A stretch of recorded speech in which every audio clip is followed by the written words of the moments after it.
இன்றைக்கு மாநில தலைவர் பதவியில் என் மீது நம்பிக்கை வைத்து தலைவர் பதவியில் அல்ல தலைமை தொண்டனாக தேர்ந்தெடுத்ததற்கு தேசிய தலைவர் அனைவருக்கும் எனது நெஞ்சார்ந்த நன்றிகளை நான் தெரிவித்துக் கொள்கிறேன்.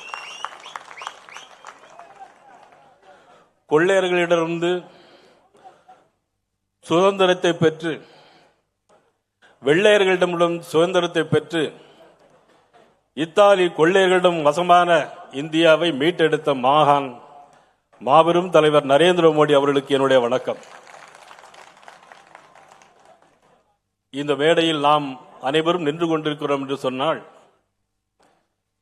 பண்டிட் தீனதயாள் உபாத்யா, ஷியாம் பிரகாஷ் முகர்ஜி, அடல் பிகாரி வாஜ்பாய் போன்ற தலைவருடைய தியாகத்தில் உருவான அந்த இயக்கத்தில் நானும் ஒரு தொண்டனாக தலைமை தொண்டனாக ஏற்படுத்தி தந்ததற்கு எனக்கு மீண்டும் ஒருமுறை எனது நன்றியை தெரிவித்துக் கொள்கிறேன்.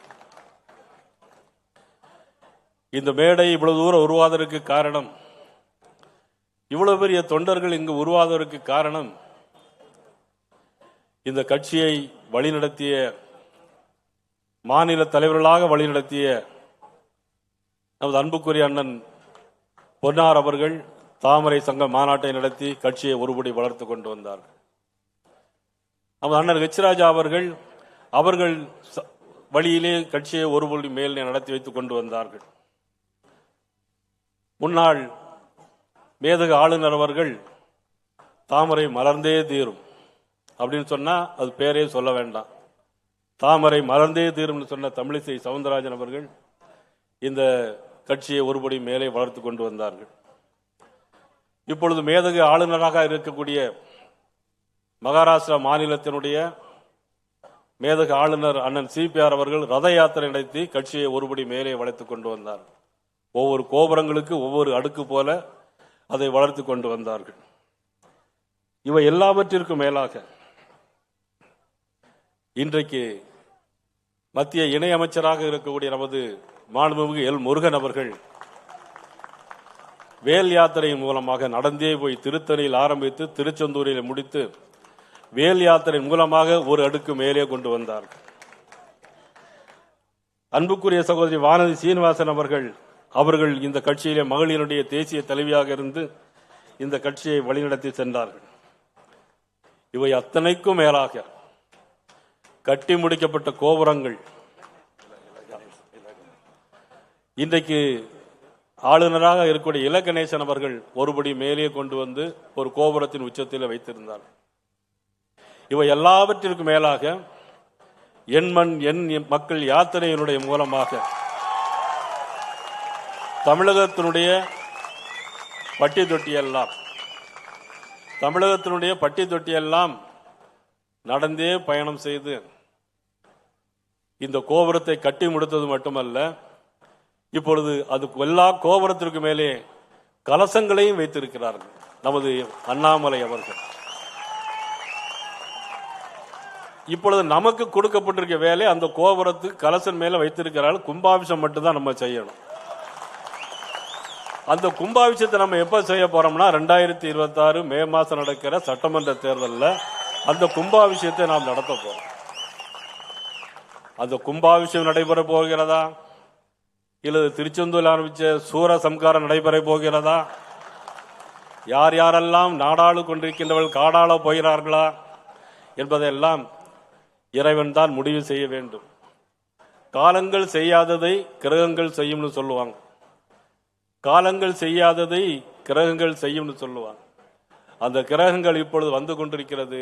2026 நிச்சயமாக நமது உள்துறை அமைச்சர் அமித்ஷா அவர்கள் சொன்னதை போல நிச்சயமாக தமிழகத்தில் என்டிஏ ஆட்சி மலர்ந்தே தீரும், தாமரை மலர்ந்தே தீரும்.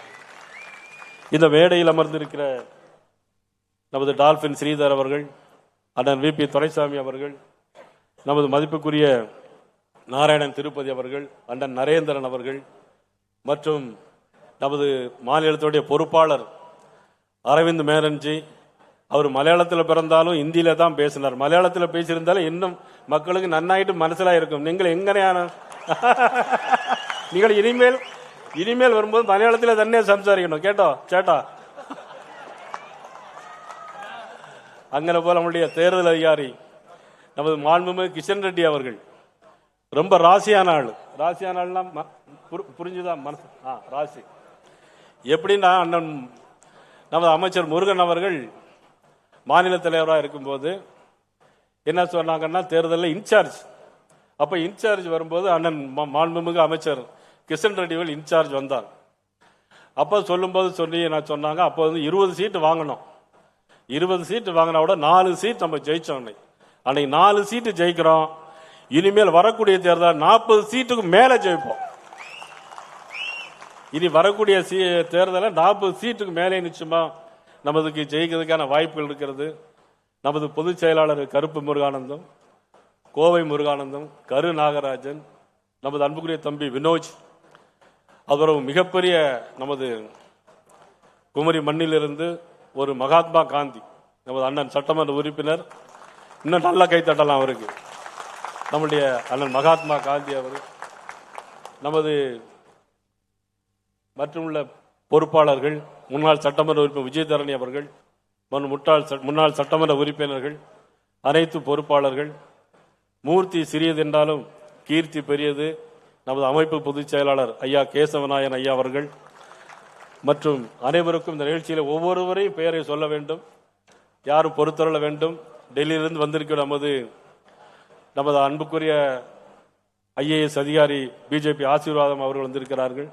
மற்றும் அனைவருக்கும் என்னுடைய பத்திரிகை நண்பர்கள், காவல்துறை நண்பர்கள், கிளை கழகத்துடைய பொறுப்பாளர் அனைவருக்கும் என்னுடைய மனங்கறிந்த நன்றியும் வணக்கத்தையும் நான் தெரிவித்துக் கொண்டு, எனக்கு இவ்வளவு பெரிய பொறுப்பினை, மிகப்பெரிய கட்சியில் இவ்வளவு பெரிய பொறுப்பினை தந்திருக்கிறீர்கள்.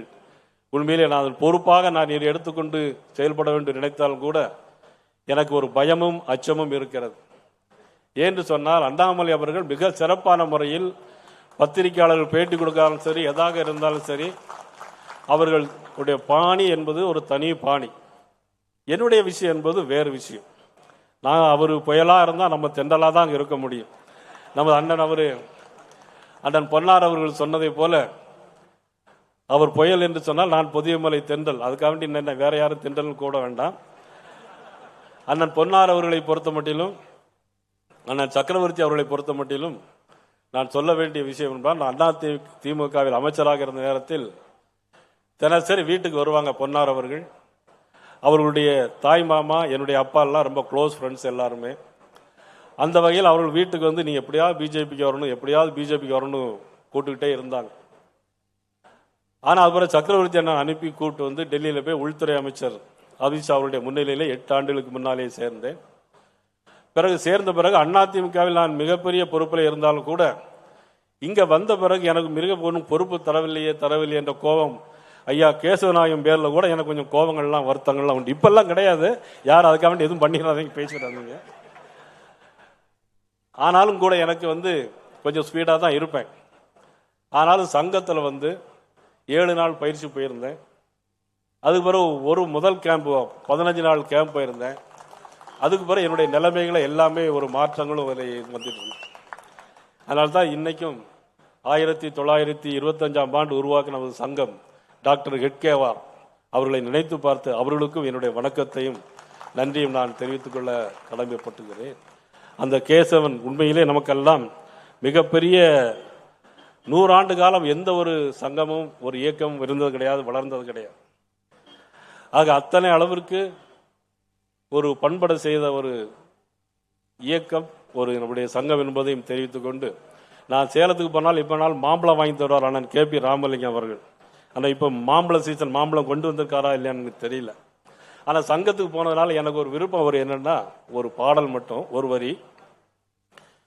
கேசவனை நாம் வணங்குவோம், அவர் பாதையிலே நாமும் செல்லுவோம்.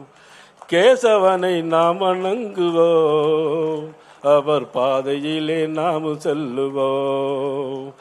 லட்சியத்தை எய்து காட்டுவோம், நாம் நிச்சயமாய் வெற்றி நாட்டுவோம்.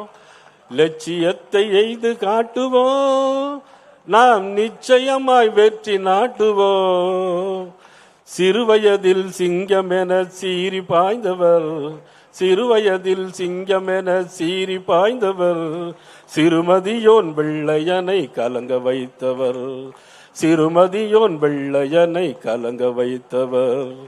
நோய் தீர்க்கும் மருத்துவத்தில் பட்டம் பெற்றவர், நோய் தீர்க்கும் மருத்துவத்தில் பட்டம் பெற்றவர், தாய் நாட்டின் நோய் தீர்க்க சங்கம் தந்தவர், தாய் நாட்டின் நோய் தீர்க்க சங்கம் தந்தவர். கேசவனை நாம் வணங்குவோம், அந்த கேசவனை நாம் வணங்குவோம். எனக்கு உண்மையிலே பெரிய மகிழ்ச்சியாகவும் இந்த தருணத்தில் எனக்கு உண்மையிலே ரொம்ப சந்தோஷமாக இருக்கிறது. ஆக இந்த நேரத்தில் அண்ணன் பொன்னார் அவர்கள் சொன்னதை போல இன்றைக்கு நாட்டிலே நடைபெறுகிற ஒரு ஆட்சி என்பது மக்கள் விரோத ஆட்சியாக, மக்களால் ஏற்றுக்கொள்ள முடியாத ஆட்சியாக, ஊழல் மிகுந்த ஆட்சியாக, பெண்களை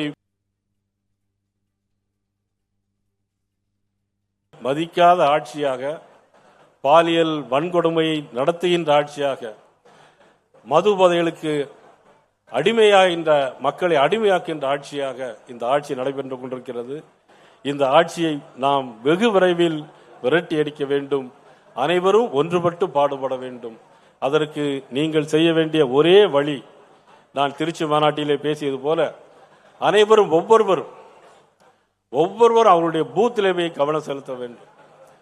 ஆக மதிப்புக்குரிய அண்ணாமலை அவர்கள் சொல்லியிருக்கிறார்கள், ஒரு தொகுதியிலே ஒட்டுமொத்தமாக எல்லாரும் போய் பூத்திலே பயணிக்க வேண்டும் என்று சொல்லியிருக்கிறார்கள். ஒரே நாள் 2 நாளில் ஒரு தொகுதி முழுக்க நாம் அதிலே செயல்படுத்த வேண்டும் என்று சொல்லியிருக்கிறார். அது தனியாக மாவட்ட தலைவர் அழைத்து நான் பேசலாம் என்று இருக்கிறேன்.